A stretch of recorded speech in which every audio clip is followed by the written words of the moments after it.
আসসালামু আলাইকুম। ২০১৬ সালে ২০২২ সালে টি-20 ফরম্যাটে এশিয়া কাপ অনুষ্ঠিত হয়েছে। তবে বাংলাদেশের সেরা পারফরমেন্স যদি আমি খুঁজতে যাই তাহলে সেক্ষেত্রে আমাকে কিন্তু ২০১৬ সালে ফেরত যেতে হবে। সেই সময়টা যে সময়টা বাংলাদেশের ক্রিকেট সমর্থক হিসেবে দেখার একটা অনেক বড় সার্থকতার জায়গা ছিল।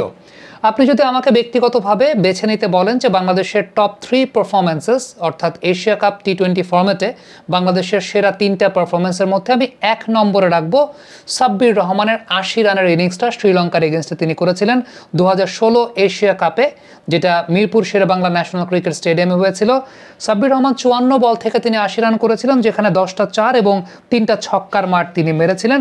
দুর্দান্ত একটা ইনিংস ছিল, আমার দেখা অন্যতম সেরা টি-20 ইনিংস আমি বলবো, কারণ ইনিশিয়ালি খুব সম্ভবত ৬ রানে ২টা উইকেট পড়ে গিয়েছিল এবং তারপরেই সাব্বির রহমান নেমেছিলেন। নুয়ান কুলাসেকারের একটা ওভার মূলত মোমেন্টামে আনতে বাংলাদেশকে সহায়তা করেছে। এবং সাব্বিরের ব্যাটিং নিয়ে আসলে যদি অ্যানালাইসিস করতে চাই, আমার কাছে ব্যক্তিগতভাবে যেটা মনে হয়, জুলিয়ান রস উড তিনি বাংলাদেশে আসার পর কারেন্ট ন্যাশনাল টিমের জাকের আলী অনেককে দেখে তিনি অনেক প্রশংসা করেছেন।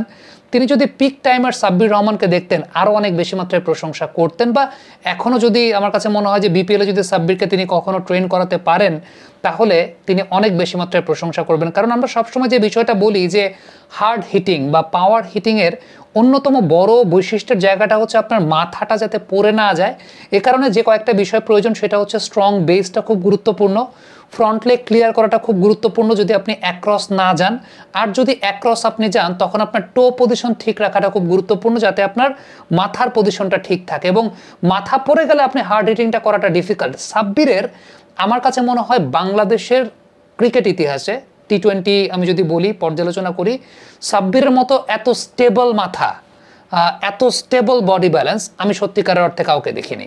মানে এখন পর্যন্ত মুশফিক ভাইয়ের ক্ষেত্রে অনেক সময় দেখা যায় তিনি ইনকামিং বল অ্যাক্রস গিয়ে মাথা পড়ে যাচ্ছে, তামিম ভাইয়ের মাথা পড়ে যেত, সাকিব আল হাসানেরও কখনো কখনো হেড ফল করার ব্যাপার ছিল, বাট সাকিব আল হাসানের হ্যান্ড আই কোঅর্ডিনেশনটা অনেক বেটার থাকতো। মাহমুদুল্লাহ রিয়াদেরও ব্যালেন্সের জায়গাটা কখনো কখনো প্রবলেম দেখা দিত। তবে সাব্বিরের body balance it's quite unbelievable রকমের ছিল। বাট আনফর্চুনেটলি সাব্বির তার ক্যারিয়ারটাকে আসলে ওইভাবে তার সুবিচার করতে পারেন নাই, সেটা আমরা জানি। যে ইনিংসটার কথা বলছিলাম একদম শুরুতেই যদি বলি, নুয়ান কুলাসেকারাকে ইনিশিয়ালি সাব্বির একটা লং অন অঞ্চল দিয়ে একটা বাউন্ডারি মেরেছিলেন। সেই বাউন্ডারিটা একদম দ্বিতীয় যে বাউন্ডারিটা ছিল, খুব সম্ভবত সেটা একটা ছক্কাই হয়েছিল কিনা, ওই বাউন্ডারিটা আপনি যদি খেয়াল করে দেখেন আউটসাইড দ্য লাইন তিনি ফ্রন্ট লেগটাকে ক্লিয়ার করে মেরেছেন। যেটা আমরা বলি যে ফ্রন্ট লেগটা আপনি যখন লেগ সাইডে শট খেলছেন, ফ্রন্ট লেগটা ক্লিয়ার করে যখন শট খেলবেন মাথাটা অনেক বেশি মাত্রায় স্টেবল থাকে। ইমিডিয়েটলি পরে একটা কাভার ড্রাইভে গেছেন সাব্বির, যেটা অ্যাক্রস গেছেন, টো পজিশনটা খেয়াল করে দেখেন টুয়ার্ডস কাভার, টো পজিশন টুয়ার্ডস কাভার, মাথাটা কিন্তু ফল করে যায় নাই। ইমিডিয়েট পরের একটা স্লোয়ার খুব ভালো পিক করে একটা স্কোয়ার কাট করেছেন, দুর্দান্ত। অফ ড্রাইভ একটা করেছিলেন, আপনি খেয়াল করে দেখবেন যে একটা জোরের সঙ্গে অফ ড্রাইভ করেছিলেন লং অফ অঞ্চল দিয়ে, সেটা ফ্রন্ট লেগ ক্লিয়ার করে একটা অফ ড্রাইভ করেছিলেন। সেখানে টো পজিশনটা খেয়াল করে দেখেন, এখানে দুইটা বিষয় মাথাটাকে স্টিল রাখার, একে তো ফ্রন্ট লেগ তার ক্লিয়ার ছিল, অফে যেহেতু করেছেন, মিড অফে করেছেন, টো পজিশনটা দেখেন মিড অফের দিকে। সো বডি ব্যালেন্স ওয়াজ প্রপারলি দেয়ার এবং দুর্দান্ত বডি ব্যালেন্স মেনটেন করে খেলেছেন। পুল শট একটা করেছেন, পুল শটে সাব্বিরের পুল শটের একটা অন্যতম বড় বৈশিষ্ট্য হচ্ছে ব্যাক লেগে ওয়েট ট্রান্সফার, এবং মানে ওই সময়টা সাব্বির তার ক্যারিয়ারের পিকে ছিলেন, ব্যাক লেগে ওয়েট ট্রান্সফারটা দুর্দান্ত ছিল।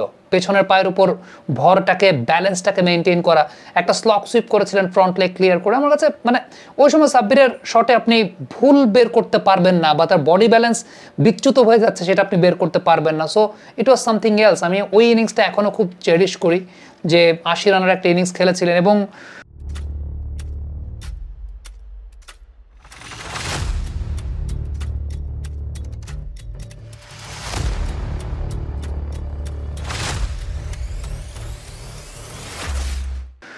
দ্বিতীয় বেস্ট পারফরমেন্স যদি আপনি আমাকে বলেন, আমি ওই ম্যাচেই বলবো। ওই ম্যাচে বলবো কোন জায়গায়, ওই ম্যাচে কিন্তু শ্রীলঙ্কা জিতে যেত। বাংলাদেশ যে ব্যাটিংই করেছে না কেন, সাব্বিরে ব্যাটিং করেছেন, শ্রীলঙ্কা জিতে যেত। দিলশানকে সাকিব আল হাসান যেভাবে আউট করেছেন, আমার নাম্বার 2 পারফরমেন্স সাকিব আল হাসানের ওই ম্যাচে 21 রান দিয়ে 2টা উইকেট পেয়েছিলেন। দিলশানকে যেভাবে আউট করেছিলেন, আমরা জানি যে দিলশান বলের পেসটাকে খুব অ্যান্টিসিপেট করেন, বলের পেসটা পেলে তার জন্য খুব সুবিধা। সাকিব আল হাসান ঝুলিয়েছেন, দিলশানকে সামনে এনেছেন, ঝুলিয়েছেন, সামনে এনেছেন, এবং অফ স্ট্যাম্পের বাইরে, অনেক বাইরে, তাকে কষ্ট করে বলটাকে রিচ করতে হয়েছে এবং দুর্দান্ত একটা ক্যাচ ছিল সৌম্য সরকারের, এবং ওই এশিয়া কাপে সেটা একটা বেস্ট ক্যাচ ছিল, দুর্দান্ত একটা ক্যাচ সৌম্য নিয়েছিলেন। এবং ওই ক্যাচটা ধরার পরেও কিন্তু শ্রীলঙ্কা ড্রাইভিং সিটেই ছিল, 70-72-এর মতো রান হয়ে গিয়েছিল, আরও 8টা উইকেট বাকি ছিল শ্রীলঙ্কার জন্য কোয়াইটিতে। শিহান জয়সূরিয়াকে যেভাবে সাকিব ট্র্যাপ করলেন ওয়াইড আউটসাইড অফ ট্যাপ এগিয়ে আসতে দেখে, সো ওই পারফরমেন্সটাকে আমি বাংলাদেশের টি-20 এশিয়া কাপের দ্বিতীয় সেরা পারফরমেন্স হিসেবে গণ্য করি। 3 নম্বর যদি বলেন তাহলে আমি একটা না একাধিক পারফরমেন্সের কথাই বলবো। মাহমুদুল্লাহ রিয়াদ পাকিস্তানের এগেনস্টে যে ইনিংসটা খেলেছিলেন 15 বলে 22 রানের, আরও একটা ইনিংস তিনি শ্রীলঙ্কার সঙ্গেই 12 বলে 23 রানের খেলেছিলেন। এই দুটি ইনিংসকে আমি কম্বাইন্ডলি এশিয়া কাপের তৃতীয় সেরা পারফরমেন্স হিসেবে দেখতে চাই। পাকিস্তানের সঙ্গে যে ইনিংসটা মোহাম্মদ সামি ওই ওভারটা নো বল করেছিলেন, একটা অ্যাডভান্টেজও বাংলাদেশ পেয়েছিল, বাট মাহমুদুল্লাহ রিয়াদের তখন একটা খুব চমৎকার জায়গা ছিল, পয়েন্ট এবং ব্যাকওয়ার্ড পয়েন্টের মাঝখান দিয়ে একটা গ্যাপ তিনি বের করতে পারতেন এবং খুব দুর্দান্তভাবে তিনি একটা গ্যাপ প্রডিউস করেছিলেন। আমার মনে আছে ইট ওয়াজ সামথিং এলস। মাশরাফি ভাইও সেই ইনিংসটাতে পাকিস্তানের সাথে একটা বড় হ্যান্ডি কন্ট্রিবিউশন তার ছিল। সব কিছু মিলিয়ে those were days when we were young. আমি খুব মনোযোগ দিয়ে বাংলাদেশের খেলা দেখতাম, তখন সমর্থক হিসেবে দেখতাম, তখন তো আর ক্রিকেট অ্যানালাইসিস শুরু করি নাই, তখন আবেগের বসে দেখতাম, আবেগ দিয়ে দেখতাম অনেক বেশি। এখন তো প্রফেশনালিজমের জায়গা থেকে দেখি, এখন সত্যিকারের অর্থে একটা ম্যাচ উপভোগ করতে পারি না খুব বেশি। কমেন্ট্রির সময় তো কমেন্ট্রি করি, ওটা উপভোগ করা যায় না, ওটা প্রফেশন, গেম অ্যানালাইজ করতে হয়। আর অন্যান্য সময় তো ম্যাচ অ্যানালাইসিস করছি টেলিভিশনে কিংবা অনফিল্ডের পর্দায় কিংবা অন্য যে কোনো প্ল্যাটফর্মে। সো তখন আসলে খুব আবেগ দিয়ে দেখতাম, তখন খুব ভালো লাগতো। Those were days. ওই দিনগুলো কারা কারা মিস করেন কমেন্ট বক্সে অবশ্যই জানাবেন। Thank you.